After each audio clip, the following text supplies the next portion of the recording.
just thought I'd say before we get going with there may be a couple of spoilers, so if you haven't seen it yet, you might want to see it first, which I would do recommend, and then come back, or just, watch it.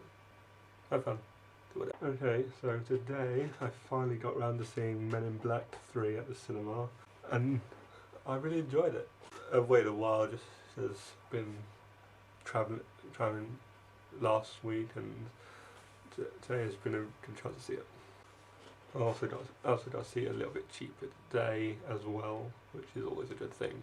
The cinema was completely packed. There's no room whatsoever. We had all the people with the crisps and snacks and rustling, and so that was fun at first. The film itself I thought was really good and really enjoyed it. It stayed true to the original, whereas it sort of brought it sort of more modern day. The film itself has a good storyline, including time travel, has the same weapons, the same based on some of this sort of inside jokes that Men in Black is known for, and it's still got that Men in Black style.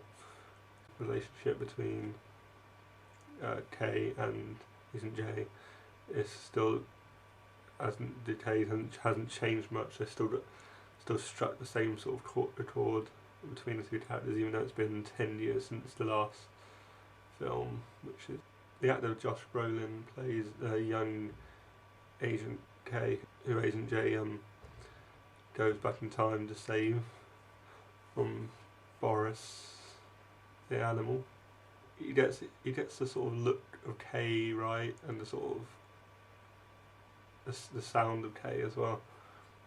And I thought it's going to be very difficult to sort of do the character K justice. I thought beforehand, just because he's quite iconic in the Men in Black series, and he's well known. His style is well known.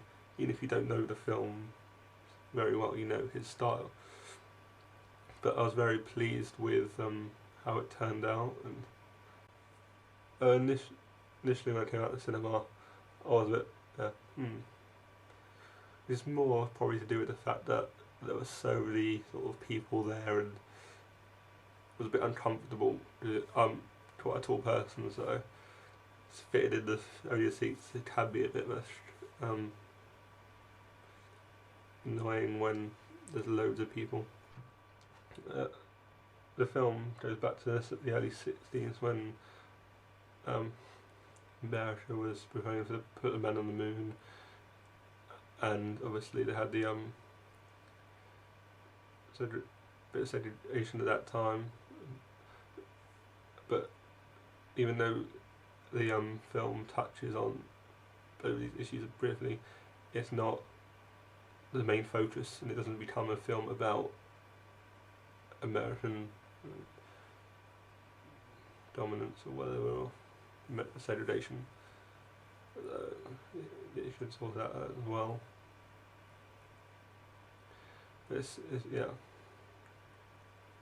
all about changing history and little touches of sort of like the paradoxes and what's been before, what's happening.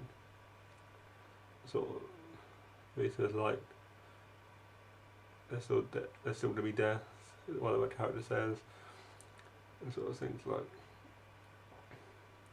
It's kind of interesting. Of course, I'm a massive Will Smith fan. I've seen pretty much all of his movies, or most of them, or all the ones I know about anyway. And so, of course, I would have loved this, even if it had been terrible, which it's not, by the way. It's not terrible. I'm glad I got to see it, and if they do another one, I hope it's not too long. I hope we don't have to wait another 10 years for the next film. It was interesting to see Emma Thompson as Agent O replacing Zed from Top Dog, and it's interesting to see her, younger character as well, the sort of relationship between, or hinting at relationship between Zed and her as well. the sort of end scene sort of is quite interesting. Whether Tay will stay the way he is, what will change, who knows. I'm not going to reveal too much. I liked it and can't wait for more Men in Black. Yeah, tell me what you thought of Men in Black 3. Have you seen it yet? Have you still got to see it? Tell me what you think, tell me what you like, tell me what you could have done better. And just hope you enjoyed it as much as I did.